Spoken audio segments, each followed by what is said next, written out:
வணக்கம். நம்ம இன்னைக்கு பார்க்க போற விஷயம் வள்ளலார் நமக்கு கொடுத்த ஒரு பெரிய பொக்கிஷம். அதுதான் கருணை. இது சும்மா ஒரு நல்ல குணம் மட்டும் இல்லைங்க. வள்ளலாரை பொறுத்த வரைக்கும் இந்த முழு பிரபஞ்சத்தோட அடிப்படை உண்மையே அதுதான். வாங்க அத பத்தி கொஞ்சம் ஆழமா பார்க்கலாம். பாருங்க, எல்லா உயிரையும் தன்னுயிர் போல் பார். எவ்வளவு எளிமையான ஆனா ரொம்ப ஆழமான ஒரு வரி இல்லையா? இதுல வள்ளலார் என்ன சொல்ல வரார்னா, கருணைங்கிறது நாம செய்யற ஒரு செயல் மட்டும் இல்ல, அது ஒரு பார்வை. மத்த உயிர்களை நம்மளோட உயிராவே பார்க்கறது, அதுதான் விஷயமே. வள்ளலார் ஒரு குறிப்பிட்ட வார்த்தையை பயன்படுத்துறாரு, அதுதான் தயவு. இது கருணை, இரக்கம் இதையெல்லாம் விட ரொம்ப ஆழமான ஒரு விஷயம். அவர் என்ன சொல்றாருன்னா, இது வெறும் ஒரு ஃபீலிங் இல்ல, இதுதான் நம்ம ஆன்மாவோட உண்மையான குணம். அதாவது நாம பிறக்கும்போதே நம்ம கூடவே வர்ற குணம் இதுதான். இந்த கோவம், பொறாமை இதெல்லாமே அப்புறமா நம்ம மேல ஒட்டிக்கிட்ட அழுக்கு மாதிரி தான். நம்மளோட உண்மையான குணம், நம்ம மறந்து போன குணம் இந்த தயவு தான். சரி, நம்மளோட உண்மையான குணம் கருணைன்னு சொல்றோம்.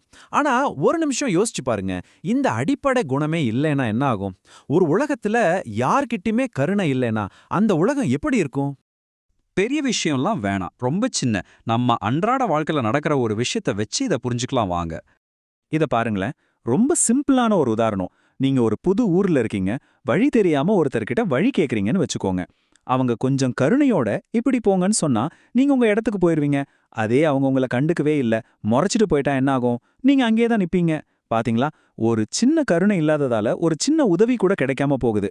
இந்த சமூகம் இயங்குறதுக்கே இந்த சின்ன சின்ன கருணை எவ்வளவு முக்கியம்னு புரியுதா? இன்னொரு உதாரணம் பாருங்க. ஒரு கிளாஸ் ரூம். டீச்சர் பாடம் நடத்துறாங்க. ஸ்டூடெண்ட்ஸ் அதை அமைதியா கவனமா கேட்கறாங்க இல்லையா? அது கூட ஒரு விதமான தயவு தான். அந்த டீச்சர் ஸ்டூடெண்ட்ஸ் மேல காட்டுற கருணை, ஸ்டூடெண்ட்ஸ் டீச்சர் மேல காட்டுற மரியாதை, இது ரெண்டும் இல்லைன்னா அங்க கத்துக்கிறதுக்கே இடம் இருக்காது. ஓகே, சின்ன சின்ன விஷயங்கள்ல கருணை இல்லைன்னா என்ன ஆகும்னு பார்த்தோம். இப்போ இதே கருணை இல்லாத மனநிலை பெரிய லெவல்ல ஒரு சமூகத்துல என்ன மாதிரி பெரிய தவறுகளுக்கு வழிவகுக்கும்னு பார்க்கலாம். வள்ளலார் இத ஒரு பெரிய அறியாமைன்னு சொல்றாரு, பிரிவினையை உருவாக்குற அறியாமை. வள்ளலாரை பொறுத்த வரைக்கும் இந்த சாதி, சமயம், மதம், இனம், மொழி இது எதுக்குமே எந்த மதிப்பும் கிடையாது. இதெல்லாமே மனுஷன் தன்னோட அறியாமையால தனக்குத்தானே கட்டிக்கிட்ட சுவர்கள். நம்ம எல்லாரையும் ஒன்னா இருக்க விடாம பிரிக்கிற விஷயங்கள்.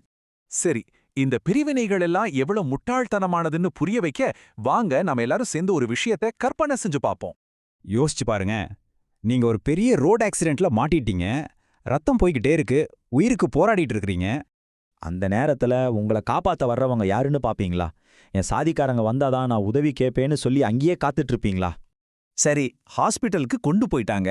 உங்களுக்கு ட்ரீட்மெண்ட் கொடுக்க போற டாக்டர் என்ன மதம்னு கேப்பீங்களா? என் மதத்தை சேர்ந்த டாக்டர் தான் எனக்கு ஊசி போடணும்னு சொல்லுவீங்களா? இப்படியெல்லாம் நீங்க கண்டிஷன் போட்டா நீங்க உயிர் பிழைப்பீங்களா? முடியவே முடியாது. ஆபத்துன்னு வரும்போது மனுஷங்கிற ஒண்ணு மட்டும்தான் கண்ணுக்கு தெரியும். மத்த எந்த பிரிவினைக்கும் அங்க இடம் இல்ல. இதிலிருந்து என்ன புரியுது?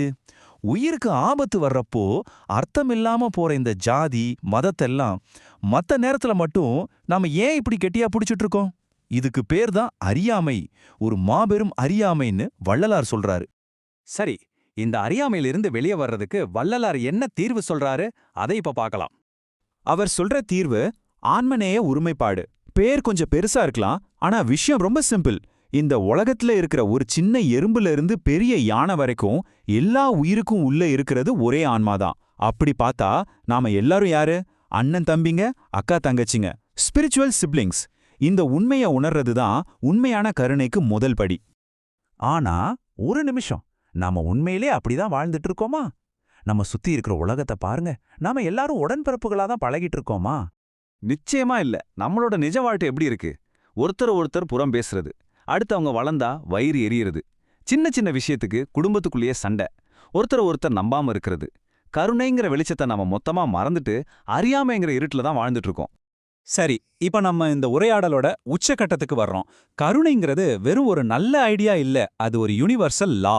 பிரபஞ்சத்தோட அடிப்படை விதியே அதுதான்னு சொல்லலாம். வள்ளலார் காட்டக்கூடிய மிகப்பெரிய உண்மை இதுதான்.